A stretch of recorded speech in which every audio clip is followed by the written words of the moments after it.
Well, I think they made it.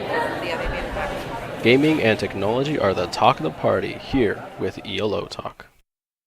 Welcome to the EloTalk podcast, where we take a look at what's new and upcoming in the gaming industry, technology, and culture. I'm your host, Justin McDaniels, and I'm here with two members of our EloTalk staff, Ian and Kayla.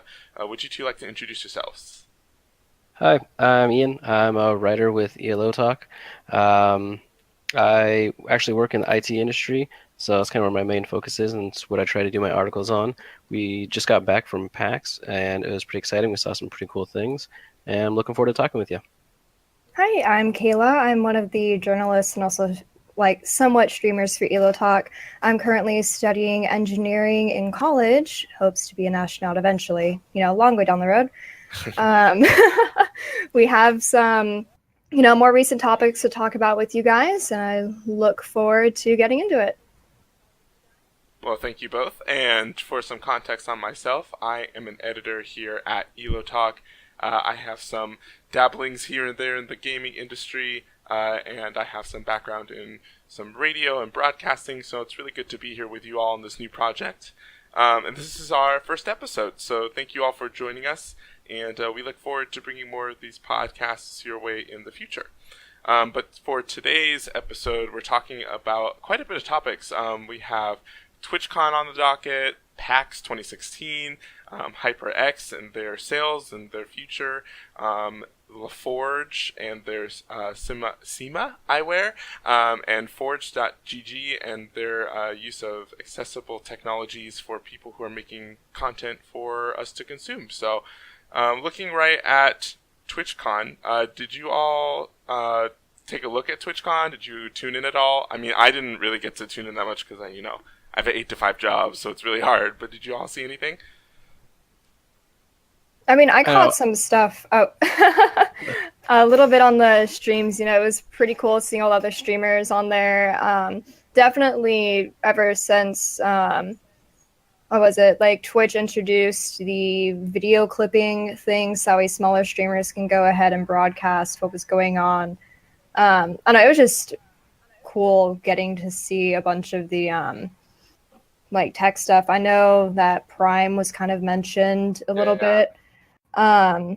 But unfortunately I wasn't able to make it, but it was still kind of cool, listening into a bit of the things that were going on. And how about you, Ian? I didn't, I actually, embarrassingly, I didn't know what all TwitchCon was for the longest time, and I thought it was just for streamers until not very long ago. So I hadn't been following along at all, and so I was just completely out of the loop. I've been too busy with other things and didn't know what exactly was going on.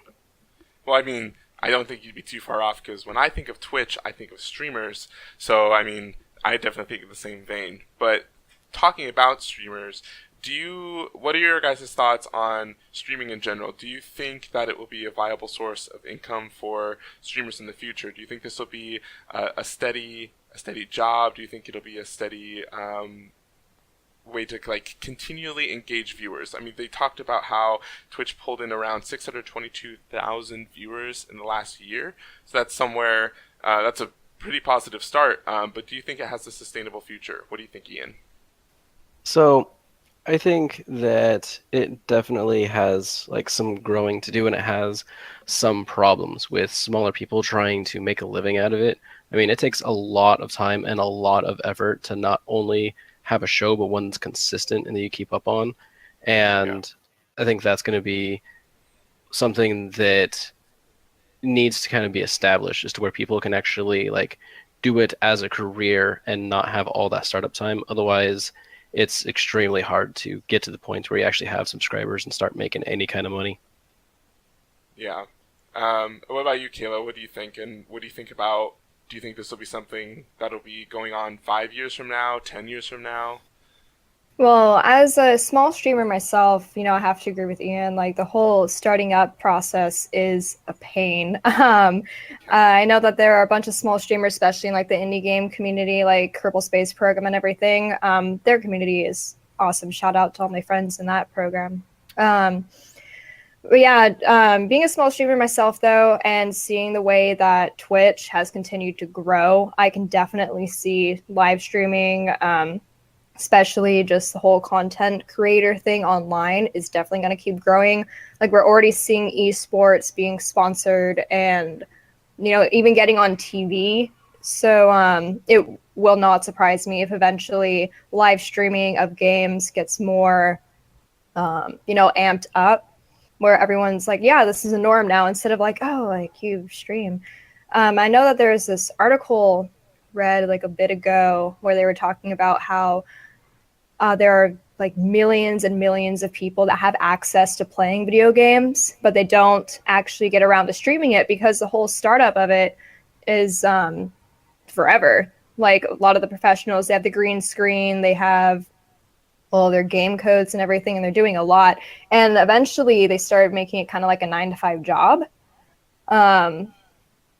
which is amazing. So for the people that can make it work, they are investing insane amounts of time on the back end to actually get there. And then for the newer people, they're kind of like, how do I get my foot in the door? Because right now we just have like all the top dogs that are getting all the viewers. Right. Yeah. So it's a bit uneven right now. But with the growth that's going on with the esports industry, like I think we'll be able to see the smaller streamers starting to like get a bit more out there and some more support, which is what I hope for, at least anyway. And you're touching on kind of like a bigger behemoth of a topic that we might not have time to get into, but talking about esports and seeing how recently, like for example, in League of Legends, we see members of the NBA buying out professional teams, putting down millions of dollars for these league teams, and esports is turning in from a niche community into something that's recognized on the professional athletics level. Do you think that with the support of streaming services and the support of solid viewership, do you think that esports will finally start getting its recognition as a viable source of athletic content, or do you think it'll just kind of remain in its own little niche community? What do you think, Ian? I do think that it's going to get bigger. I mean, just in the last couple of years, it's exploded, and you start seeing it on ESPN, which of course had a lot of backlash. A lot of, normal ESPN viewers are like, "What is this doing on my channel?" But it shows that it has enough viewers and enough of an audience to warrant, streaming on live TV, and that's huge. That means it's actually being taken seriously for once. And so I think that it is going to get bigger. A lot of people are buying up teams because they see that there is money in it. There's sponsors. I mean, some of these people have insane amounts of viewers, and so the deals that they can start to make with sponsorship at that point are pretty big. And as soon as it becomes a lucrative business model, it's going to support itself. Do you have anything to add to that, Kayla? No, I completely agree with Ian. How we saw that Yahoo now has their whole esports thing going on as well, and they partnered up with I think it was ESL, and so Yahoo's going to be covering all the stuff that ESL was doing. I wrote the article on that a while ago, but it's definitely something that's growing, and I know that Twitch and YouTube, even like all the live streaming companies, are trying to keep up with how fast video games and content creation is, it's picking up the pace. So. Yeah, and Ian, you had mentioned that these players are coming in with huge amounts of popularity. They have a lot of streamers. They have a solid backing of folks who watch their content regularly. And taking a look back at streamers, do you think that Twitch is doing enough to provide for its streamers? Do you think it does enough to provide for its consumers? Do you have any thoughts on that? Well, I don't think that Twitch is doing enough on its own. A big part of these people's viewers is also their YouTube presence as well. Just because not everyone can watch Twitch all the time. And I mean, that's kind of the advantage of YouTube, is that if you miss a stream or something, you can always go into YouTube to watch it.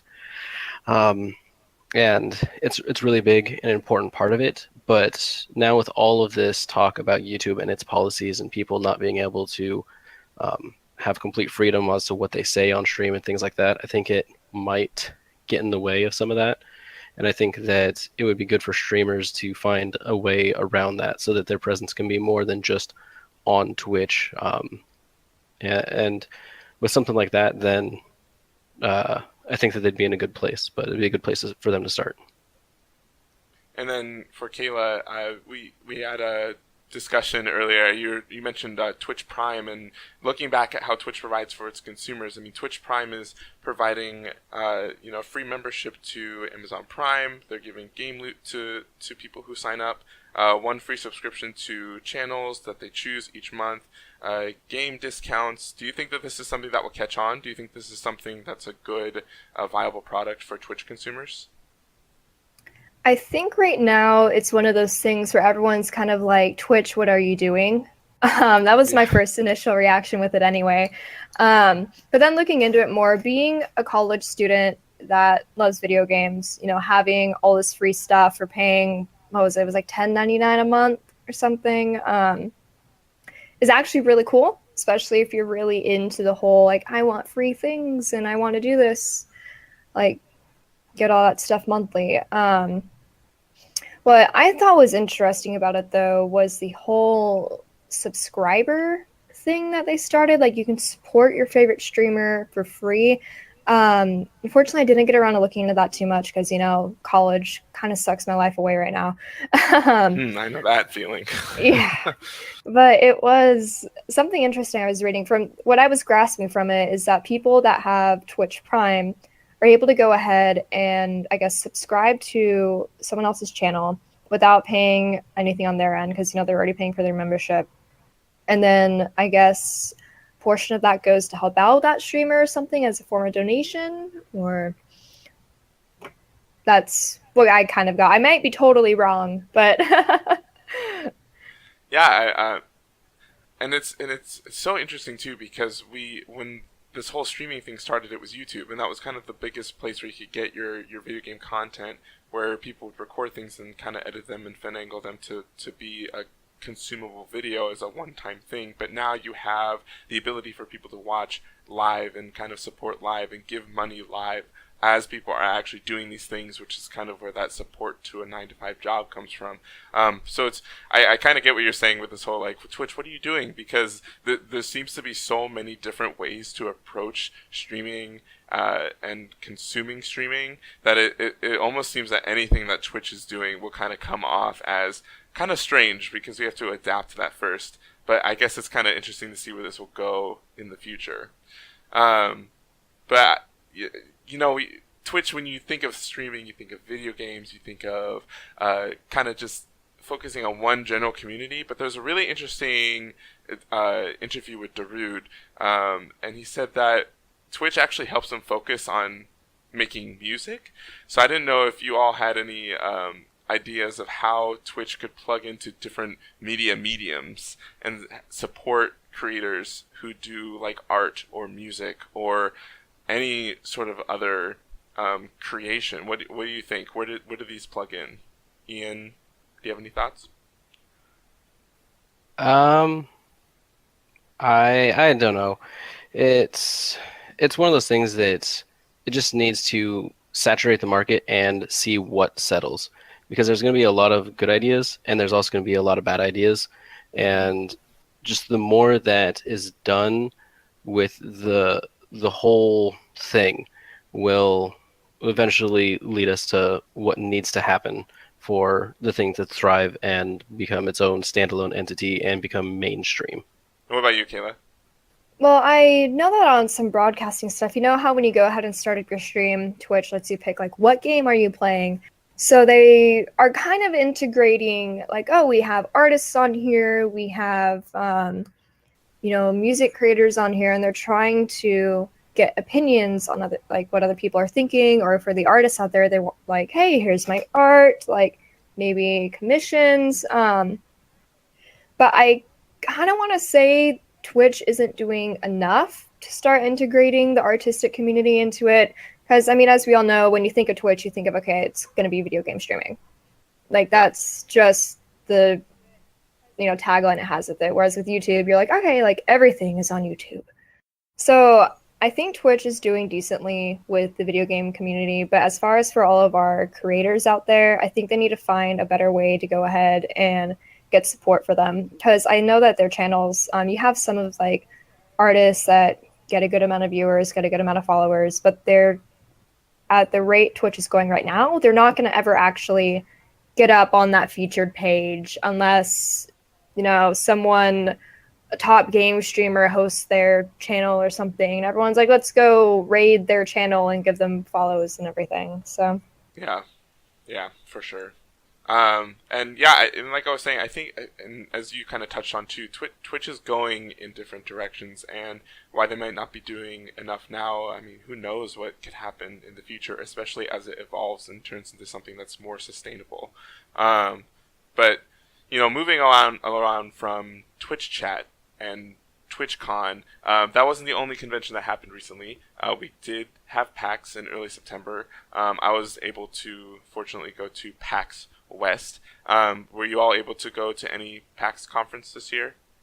I was able to go to PAX West. I went there, and this is the second time I've gone, but the first time as a writer, and there was a lot of interesting content that I saw that I can talk about. But did you see anything in particular that caught your eye?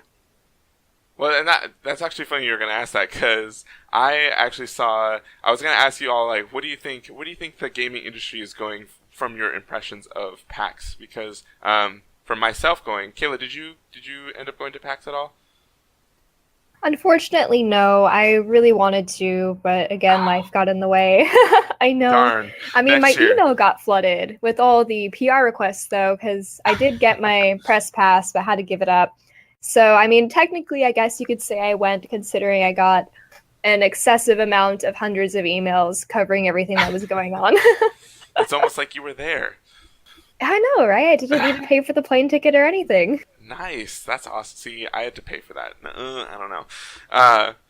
But yeah, so taking a look back on PAX and what was there, I mean, from my own experience, I think that there were kind of like a big couple things that kind of caught my eye. I've only been to PAX twice, and this being my second year and last year being the first year. And for me, what was really interesting is that PAX seemed to have more of a focus of kind of bigger name like big things that are already kind of had attention. Like Final Fantasy 15 had a really big booth, and Final Fantasy 15 has been talked about for the past 12,000 years. Like, we know it's coming, we know it's happening.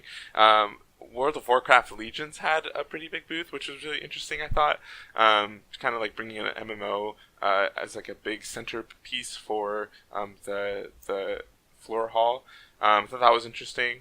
There was a big focus on VR, and the lines for things like Resident Evil were really just long all the time. Everyone was there. Or the PlayStation VR experience booth was really full all the time too. But I didn't know if you noticed anything that was more of a pattern at PAX, Ian. I did notice some of a pattern. There were two things that were kind of like the buzz this year, and that was, like you said, VR. VR was really big. Those lines were insanely long. Yeah. And it was big. And I saw it for indie developers as well as these big AAA companies as well. And so it was cool to see that kind of everyone is looking into the technology. The other thing that I saw a lot of is a lot of places are wanting esports to be, a part of their game. They want to be an esport. And so you see a lot more reliance on things like Twitch and the tools that have come to be because of that, so that streamers have an easier time while they're playing their game to cast a game and things like that. So it's interesting. You're seeing the technology change from people just playing a game to also being able to cast a game. And some companies are doing a great job at building their core around that, while others are still, you can tell that they built their game and they kind of threw the esports gimmick on top, and it doesn't really fit. But we'll see how everything settles in once the games are made, because right now those are probably like the two big things people are talking about. Yeah. And were you able to do any of the VR booths? I sadly I was busy talking to people like the entire time and didn't have much of a chance to actually just go and check out things like that. But when I did have some time, I did go check out the Fallout VR experience. Oh, nice. I didn't get to do that one. I want to do that. Yeah. I mean, it's kind of cool, but VR is still pretty new, and so movement mechanics are still really shaky because some people can't handle, the standard like move the thumbstick and your character moves around. The sensation of moving but your body doesn't feel the movement makes some people kind of queasy, and so places go with the point and click and kind of teleport around instead of your standard movement. And in a game like Fallout, it didn't really work. I mean, it was cool. Don't get me wrong, to be able to look around the Fallout world and stuff, and shoot around at things and explore things in VR was really cool. But for movement, I don't know if all games are quite ready for it. And my experience with that was it was a little bit shaky, albeit cool to see it in 3D or in VR, but I don't know if it could actually be implemented. Yeah, and I totally agree. I think that there's definitely titles that benefit from VR. I think there's a lot of different kinds of mechanics and experiences that people can bring to VR. I actually just recently had the experience of trying out VR. And that was right before I went to PAX. And when I was at PAX, I was able to do the PlayStation Experience booth, which is really cool. And I was able to play, I think it's called Werewolves Within. And it's that game where you all sit around and you're trying to choose who's the werewolf amongst 6 players. It was cool seeing 2 sides of VR. One of them is really story driven and player interaction driven, and just kind of the subtle mechanics that can come from interacting with players in your environment as well as the game. And then there was the PlayStation, where it was really focused on how do you move within a game in VR. And so 2 very different experiences, but still bringing those different elements of VR to the table. And it was really interesting seeing how that all worked in the player experience. But I didn't know, I know for me that I think this might be a really big industry that we're tapping into. But Kayla and then Ian, what are your thoughts about VR as an industry? Do you think it's something that video game developers need to tap into now to kind of get ahead of the game and kind of break into this new medium? Or do you think it's just a fad that isn't really catching on and kind of has its own snags and won't really get into the mass market? What do you think? I think that right now people are trying to make VR games that should not be made into VR. Yeah. Like there's just like everyone's like, okay, like there's this new thing, let's try it, let's just get something out there, and then it's just going to kind of ruin what virtual reality is supposed to be. I know that a lot of people, when they think virtual reality, their first thing is like, okay, like I want it to be like, Sword Art Online without having the whole you're stuck there until you die thing. And kind of a good thing to avoid. Yeah, like let's make sure that doesn't happen. But or like in the book Ready Player One, where you have different types of equipment to go ahead and experience VR. And in Ready Player One, the world is kind of like really crappy, and so you have this online world, which is where everyone does their business. You have your avatar, like you standard like VR headset, and you go out and control your character, and you're like immersed in the game. But there are other things, like you can get the full body suit where you can actually move around, you feel things. If you get stabbed in the game, though, you're not going to feel like you got stabbed. It's just kind of like, I got like poked, and that's the thing.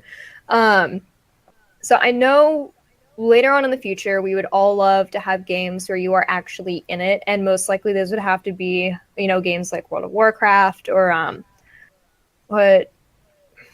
that's the first thing that comes to mind, and everything else blanks. But like just open, like Skyrim, like multiplayer kind of thing. That's what everyone thinks about. But right now, VR is just like how Eagle Flight. They're like, be an eagle and fly around above Paris and do dogfights as an eagle.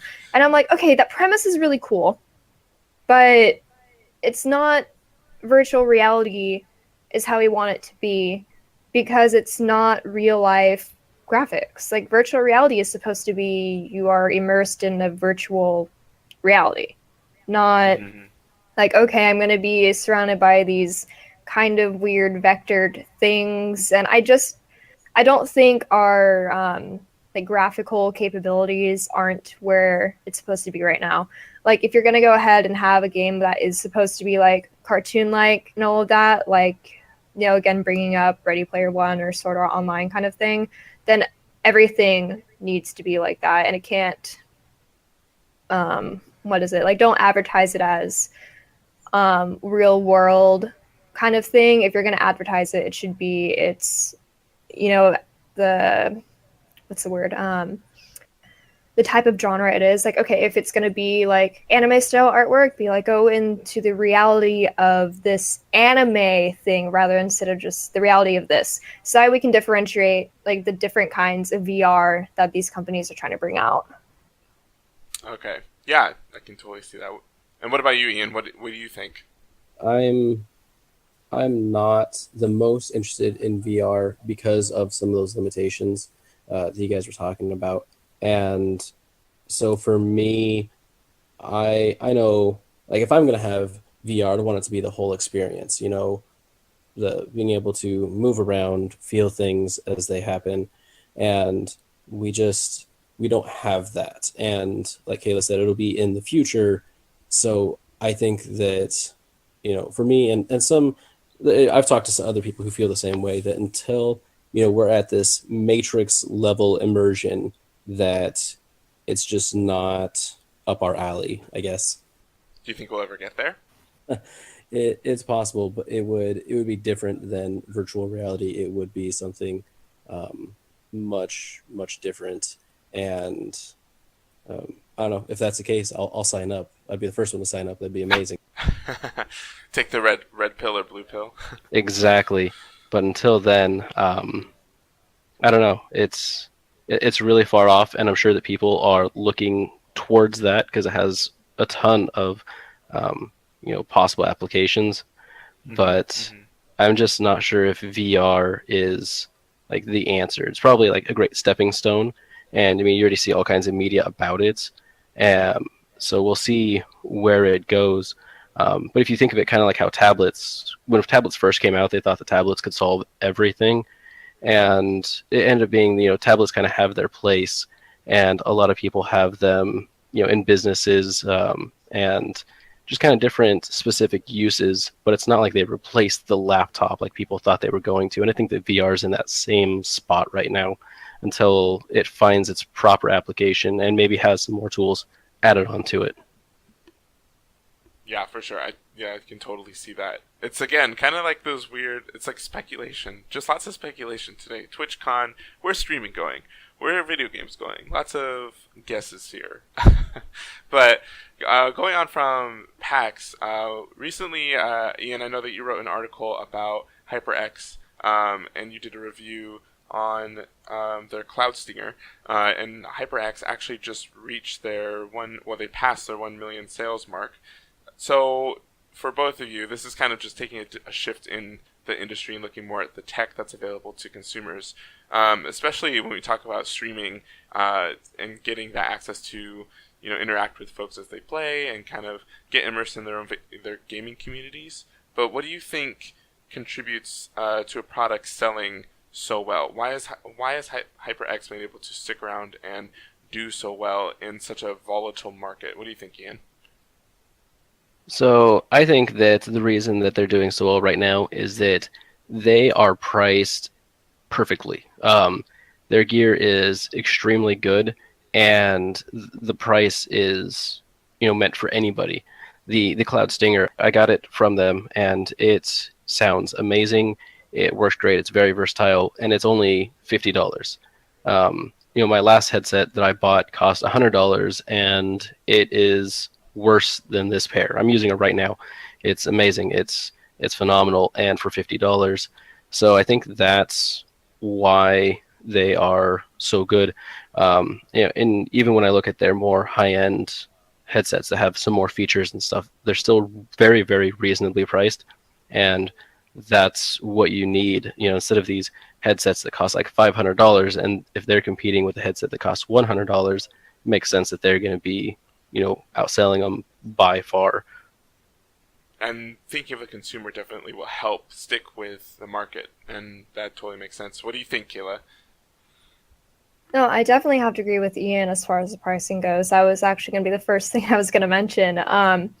In comparison to a bunch of other headsets that can't even do like half of what HyperX's can do, and the fact that those are extremely inflated, whereas HyperX is like, we have the good technology, it's going to sound great, your voice is going to sound fine, and realistically for a headset, that's all you need. Like, you don't need to go ahead and spend, as you mentioned, like $500 for this one headset that you can adjust your little volume thing and it lights up. Like, that's why it's so expensive. It lights up and it glows. Like, you're paying for the aesthetic and the brand name at that point. And what HyperX is doing is they're avoiding the whole unnecessary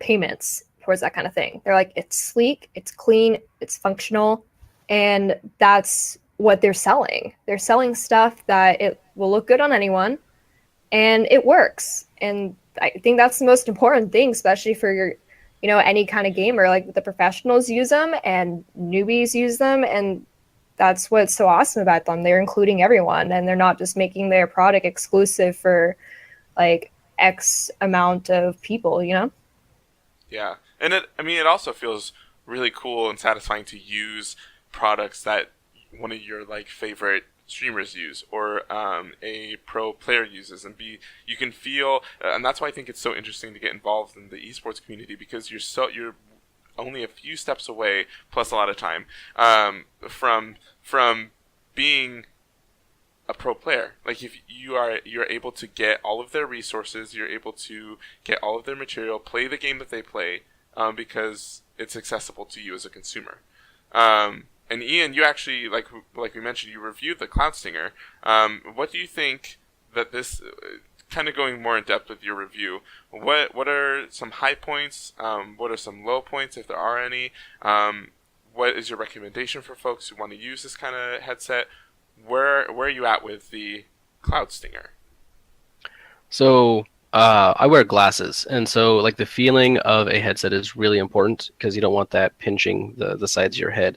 And the Stinger is absolutely phenomenal. It is extremely comfortable. I can wear it for hours and not feel. I mean, it's sad. I used to have a headset for at work and at home, and I'd kind of go back and forth based on my needs. My ones at home were better. My ones at work, were cheaper, so I didn't really care if I left them at work. Where this headset is both. I mean, it feels better than my more expensive headset, and it's at a great price. I don't mind carrying it around. So I have it on like all the time. It's kind of ridiculous. But that means, that says a lot towards the headset. I can wear it all day, every day, and it doesn't hurt. It's not uncomfortable.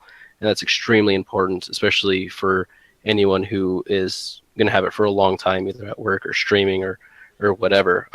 It's just great. I mean, the only downside that there is to the headset is it's not the high end for HyperX, so it does lack some of those features that aren't really necessary. But I mean, it's comfortable enough to wear that it's when I'm going to use at home, even though it lacks those features, because my head's not going to hurt when I'm done.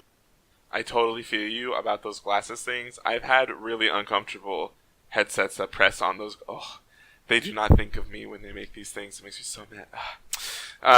But yeah, I totally get that. So that's great. And like I said, Ian did write a review of this product. Make sure you read the complete article on our website at EloTalk.com. Quick plug there. And then for Kayla, what do you think is out there for consumers when they look at competitors and kind of the gaming gear that they need to be successful? What do you see out there? What should players be on the lookout for when they kind of are looking at gear in general? I think that the number one thing that people should look for, number one, is comfort. Like, going back to what Ian was saying about review stuff, I also wear glasses, so I hate wearing headsets that are going to go ahead and squish my glasses, so it makes it hard to see, and then you have to go adjust them later. It's a hassle. But also one of those, like, I'm a unique and special snowflake wearer because I have an industrial bar in my left ear. And so some headsets just make that a pain to have in. And after about half an hour, I'm like, okay, I either need to like stop gaming or I just need to go and like rip my piercing out because this hurts. So it's, kind of like pumping up HyperX again. Like they're really comfortable.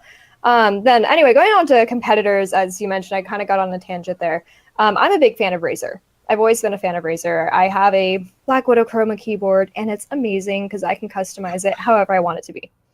And I love the clicky key feeling. It makes me feel like I'm on a typewriter.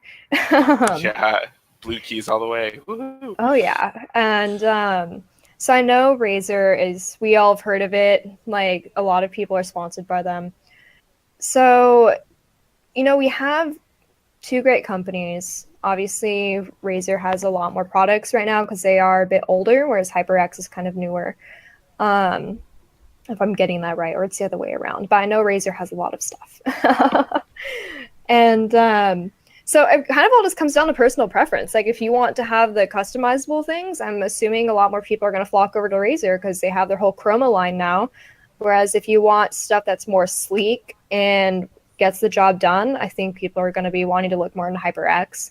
It just comes down to if you want to be flashy or if you want to just have what you need, really.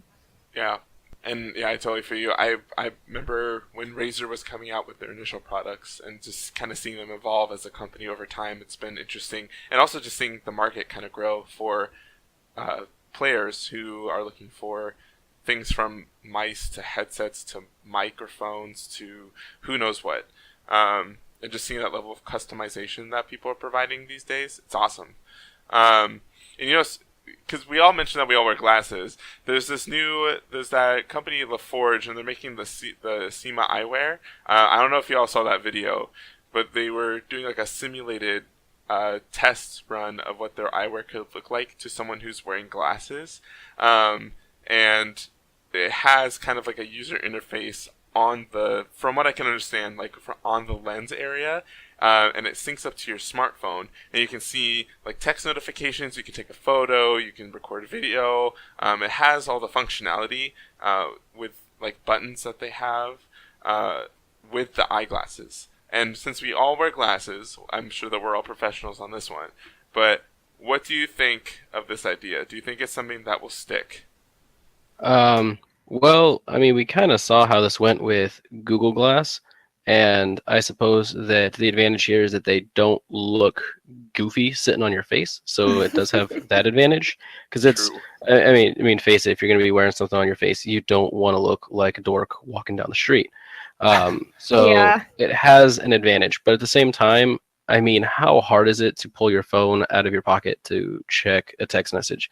It's really not that hard. It's really, I think that there's not a need for it while it's at its kind of base level, right? Its beta phase is going to be rough because it's not very applicable.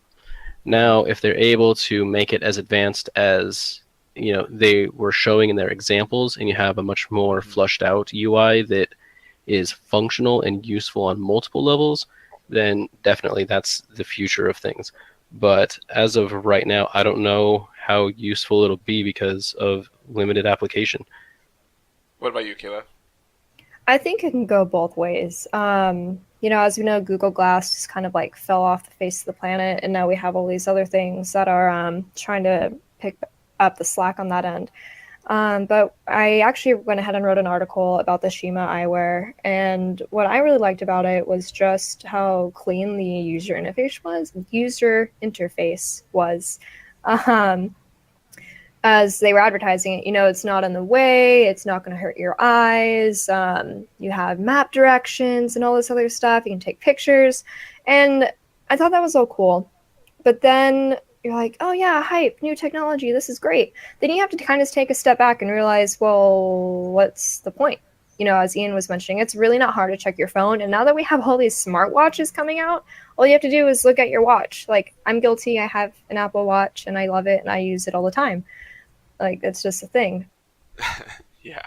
But with the glasses, I kind of want to say it would make people more zombie-like or accident-prone. I know that the whole slogan of Shima was to get phone addicts looking up and not down. And I'm like, well, now it's like you're kind of just supporting the problem. You're just looking to the side. Yeah. It's like, if I'm walking, then I have an alert pop up, and like, for all we know, like, they're advertising their thing and they're like, yeah, it's going to be great. But when the actual product comes out, what if it's not that great? And you're using your smart glasses when you're driving, and I don't know, maybe Pokemon gets involved in it, or like your maps thing is glitching out and you're like, I can't see, and you hit a tree. Yeah, and that's where I was kind of going too when I first saw this. I mean, first of all, what happened to Google Glass? Because that was supposed to be like a thing, and I don't know where it went. I don't know what happened to it, but it just didn't pick up the way that I thought it would. And as you two both had mentioned, it's right on the user's field of vision, and that's such a really highly active part of anyone's day-to-day life. Who can use them? Who can see? And it's so difficult for me to imagine, because I'm looking at my glasses now and I can see my frames from my field of vision, and I'm trying to imagine how small but how precise the user interface would have to be in order for it to be usable. Because let's say you want to read a text message, I mean, that has to be really small, and has to determine which eye it's going to, unless they put it on both lenses. But for me, I had a surgery when I was younger, so it's really hard for me to see out of both eyes simultaneously. It's hard to explain, but I'm just curious how it'll be useful for people who have like physical disabilities, or aren't able to just utilize their vision as well as other folks. And then talking about those distractions, I mean, yeah, you won't be looking down, but you'll be looking all around, because those notifications are right there all the time where you're looking every day. So it's kind of that weird balance. And because of that, do you think that this could be like a danger hazard? Do you think that this would have a tough time adapting to day-to-day life? What do y'all think? I think the whole idea of it is awesome. Like, not gonna lie, it's really cool. But it's just the fact that, ideas can look great on paper, but then when you incorporate humans into it and how faulty we are, it's just not a good idea. Like, there are so many instances where that's like, this is a cool idea, and you're like, oh, never mind, because we kind of ruined it.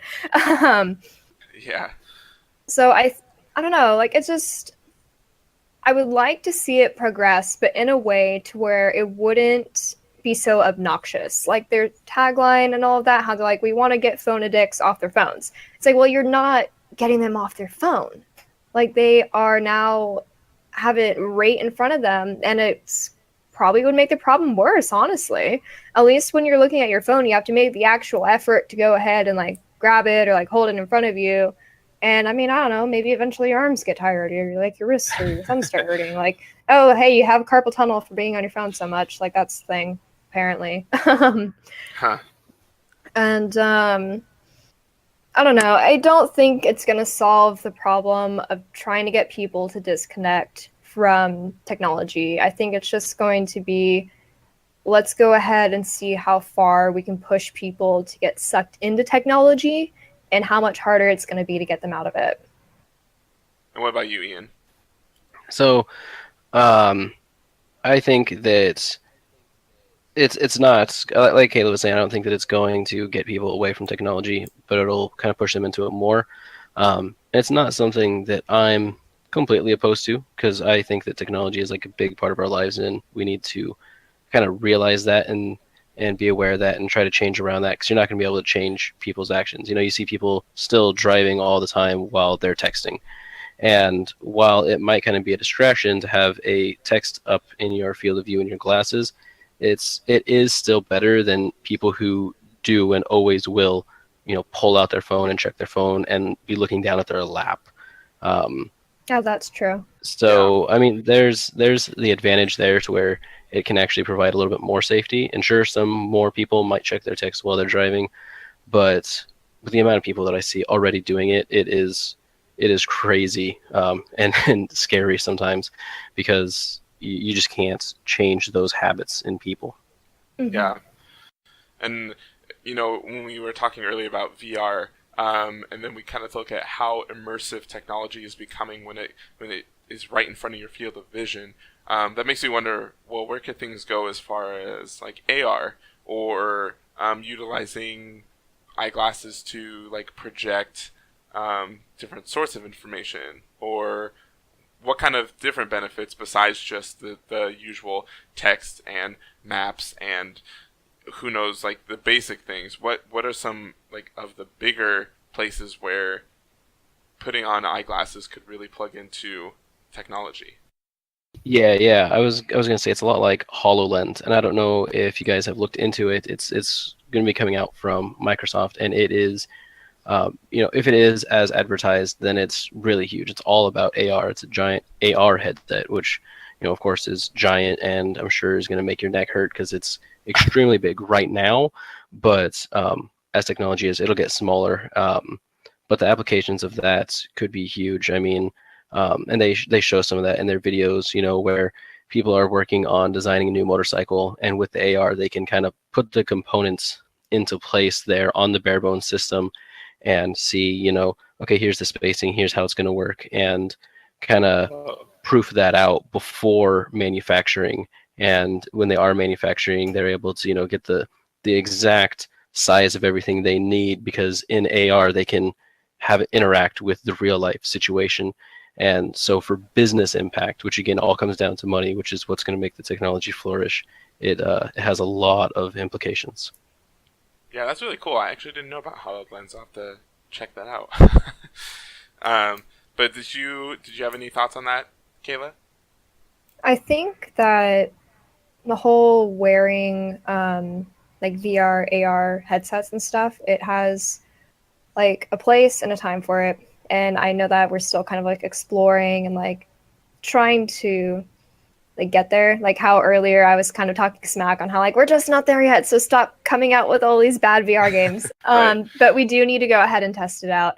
But one of the things that I found interesting was the use of these kinds of like eyewears in medical stance. Or like how Ian mentioned, like engineering, putting things together.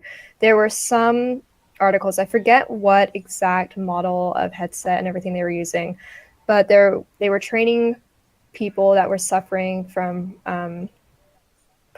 paralysis. I can't words right now. They couldn't move their legs. And so they put them in this exoskeleton with a VR headset, and it trained their neurosystem to start using the legs again so they could walk. Huh. And, I'm not sure if that was a hoax or anything. I just saw it on like Google's news thing a couple months ago. And I was like, oh, that's cool. That's great.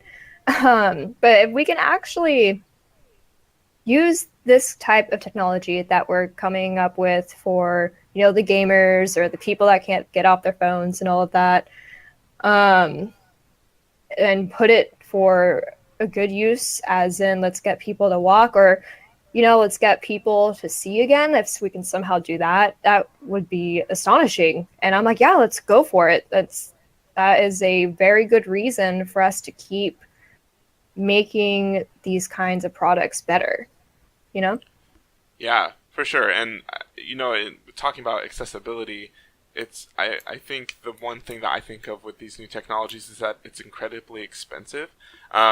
So I'm curious to see how developers will make these things not only smaller, like Ian was talking about, so it's not a health risk for anyone that's using it, but also more affordable, so that we can see more voices and perspectives on these kinds of technologies be able to access them. 'Cause I think that that's where you really see the potential of things kind of really take off, And actually, speaking about like accessible technologies and kind of switching gears a little bit, Forge.gg is an app. It's a free app that folks can use to kind of record gameplay and use. They have some editing tools where users can kind of construct highlight videos and content. They also have a community of active users where they can share their videos with each other and kind of have like a little community of creators. In kind of opening the gates for people who might not be able to use like Fraps or OBS, and just kind of give them something easy and accessible to use. But my question is, because it's so accessible, do you think that developers making easily usable technology will oversaturate the content creator web space, kind of like YouTube and Twitch? Do you think that those things are under threat of becoming too oversaturated with content, or is that even something that can happen? What do you think? We'll go Ian, then Kayla. I think that we are already oversaturated. I mean, it's not necessarily a bad thing because there are kind of those rising stars that come out, but it does make it hard for people that do have quality content to try to make a name for themselves. It's just difficult already. There's already so many YouTubers, there's already so many streamers that it's kind of problematic in a way. And I think it's something that needs to be solved with something else. Like the ease of people doing it is always going to be great, and the more people they bring in, great. But the filtering of it from there needs some kind of structure to kind of sort out what's good and what's not, or something. But bringing people in is what's going to give us those diamond in the rough characters that we wouldn't otherwise have. Thank you, Kayla. I think Forge is awesome. I use it every once in a while, and it's like really, really cool. But I do kind of worry that with how easily accessible everything is, like I know you brought up the question, like, do you think things will just get to, like, you know, have a bunch of bad content that's kind of pointless and that will drown out all the good content that's out there? I think it's possible, and I think it is also kind of happening at the same time right now. I do appreciate the fact that these companies are trying to make it easier for smaller people to get their name out there.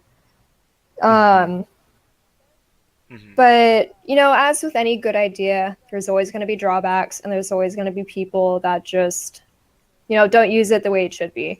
Like Forge is like, okay, like you had a great play or you're trying to do this, let's go ahead and get it out there, rather than just kind of goofing around and not really doing what it was intended to. I mean, yes, we all love goofing around when it's like great, but when it's just kind of like everyone's just being a butt and being rude, it's like, why are you going to go ahead and publish that?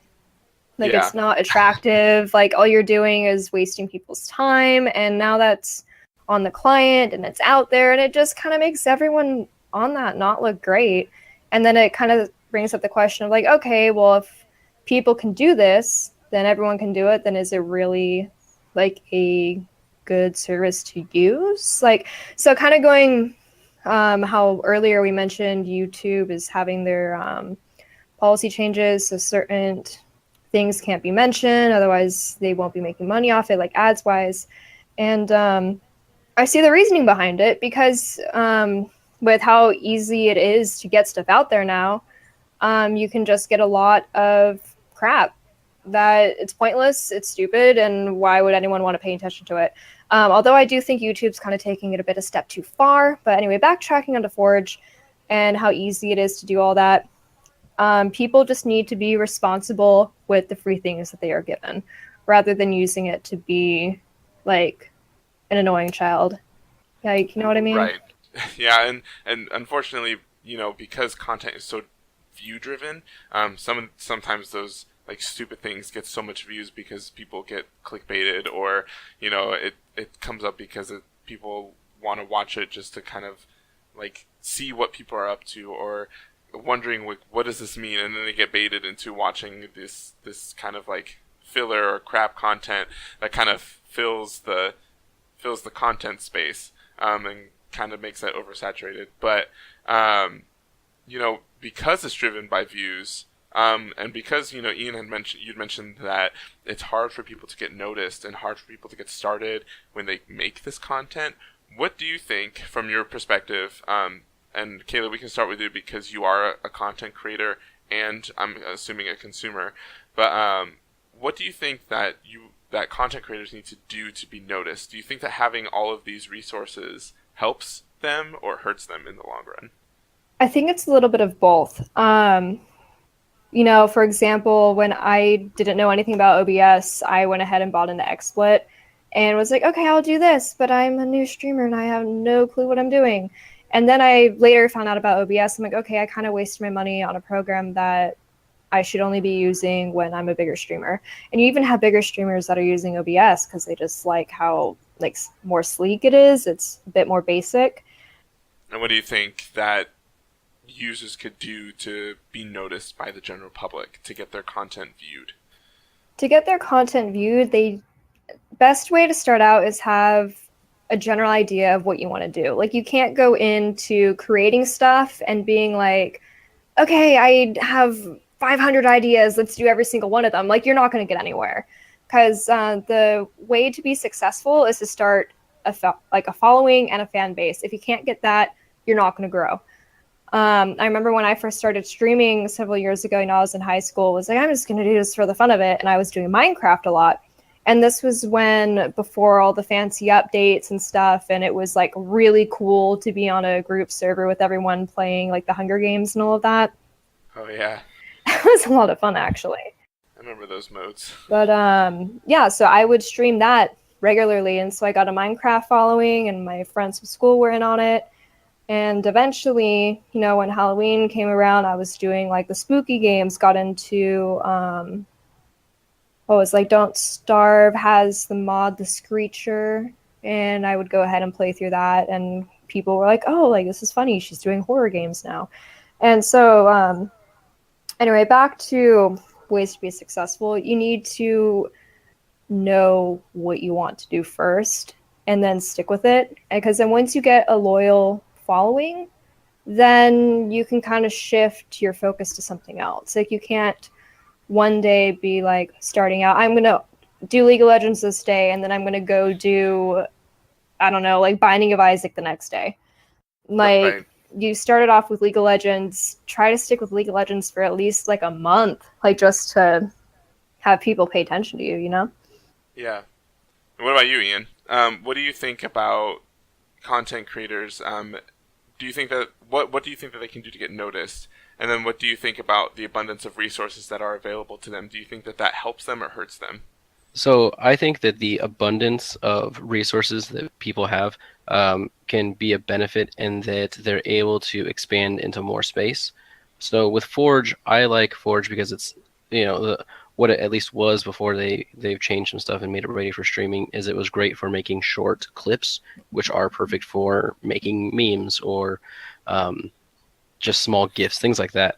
And so it had that place, and different software and hardware kind of fits into different areas of expertise, which allow people to do more things. So they're more than just a streamer. They also have YouTube. They also have this and that, and they can expand their own portfolio, which is really good. And as for how people can get seen more, I don't know. I think that's kind of the main problem. I mean, everybody has their own tips and tricks as to how to get more viewers, but I think that there just needs to be more structure put into place for the consumers to be able to get through, you know, all of the junk. There's lots of just videos that aren't good out there that get in the way. And so I think that that is one big thing that needs to be done. Yeah, And I totally agree with that. yeah, I mean, it's something that just has to be done. You know, companies have to start going, hey, here's, you know, a group of good content, kind of like how TV often has a lot of crap on it, but there's some channels that, you know, specify to certain genres, and people can tune into that and know that what they're going to see is more quality. I think that that is something that we need. And also, I think that there needs to be more education on it. I mean, times are changing, and it sounds silly to have like a how to be a streamer class in a school, but at the same time, it's no different than like acting classes and things like that. And people need to have knowledge of those things so that they can put out better content and can be serious about it, rather than them just getting, you know, a wild hair and going, yeah, I want to try streaming. And I think that'll be an important key for there being quality content for people to ingest. Yeah, I 100% agree with what Ian's saying. Like, definitely incorporating live streaming as a norm, especially since people, like, it's jobs now. You have YouTubers, that's their job. You have streamers, and that's their job. And again, on the whole, cutting out all the unnecessary stuff, because people just don't know what they're doing. If they get more knowledge on these are the programs that you can start out with, these are the ones that are free. Eventually, if you make money, you can go ahead and do this. Don't be a jerk. Like, I mean, some people watch that, but the advice I always give to people when they're like, I'm a small streamer and my schedule is so sporadic because of life. My followers get that, and it's awesome having that kind of support. But the people that come on, they're like, well, how do you get such like a loyal group of people? And it's the whole be yourself and don't be stupid. Like, you just have to be respectful of people and utilize what you have without trying to like leap over the cliff when you're not ready, you know? So I think having educational stuff on it would definitely be better in the sense of kind of like cleaning up the internet, to put it that way. Yeah. And can you imagine college level courses on how to stream on Twitch? That would be that'd be intense. I mean, I would do it for sure. But yeah, so thank you all for contributing to our list of discussions today. I think before we go, I have one last question, and that is, what are you looking forward to in the gaming industry in the next couple months? And I guess I'll go first. I'm looking forward to Final Fantasy 15 finally being released on consoles in November, and if they push it back another 2 months, I swear I'm going to camp out at Square Enix's headquarters until it's done, because we have been waiting for almost, 8 years now? This is ridiculous. Come on, let's get it together. I'm ready. Let's get it going. What about you, Kayla? See, I've kind of fallen off the whole seeing what's coming out soon and everything. I know there's that one space game. I forget the title of it, but it's the one where they're it's virtual reality and the graphics are amazing. I'm going to need a new graphics card for it. But you have the universe and you're in your ship and you're going through everything. I saw a trailer for it. The name is completely skimming over my head, but I saw it and was like, Just kidding. oh no. It's something else. I'll find it some other time, mention on the other podcasts whenever it comes out.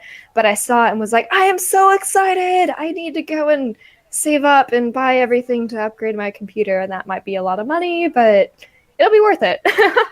Worth it. And what about you, Ian? So the thing that I'm looking forward to the most is the technology that's coming out. I mean, you're starting to see articles about, 1 terabyte per second Wi-Fi, or at least coming close to it. And, 5G is on the horizon. And so those kinds of things are going to allow us to do so much more than what we can now. There are companies like Liquid Sky right now that has gaming machines as virtual machines that you can log into and play high-end games off of, your phone, for instance. And that's all going to get better as the technology that is the infrastructure gets better. And so who knows where we can go from that point. I mean, we're talking about VR. If the technology gets better and more streamlined, then you could have people recording and have VR going on at the same time, so that you can actually, be at an event that you can't physically be at, and it be more lifelike and more realistic, because the data streams are better, and so you don't have quality loss, and you can all see it and hear it all in HD, and that is amazing, and the prospects behind that are kind of unknown right now, and that's what's most exciting for me. So bringing it back to that nerdy topic of technology, gosh, Ian, no, just kidding. And that's super exciting. I'm so excited to see where tech goes in the next year. There's so many things that are coming up on the horizon, and you can catch all of that reaction and speculation here on the podcast. But thanks again to Kayla and Ian for joining me today on the EloTalk podcast, and we hope to see you all soon for our next installment, where we continue to kind of look into the video game world, the technology and culture of this community, and what that can bring for us as users. So until then, we'll see you next time.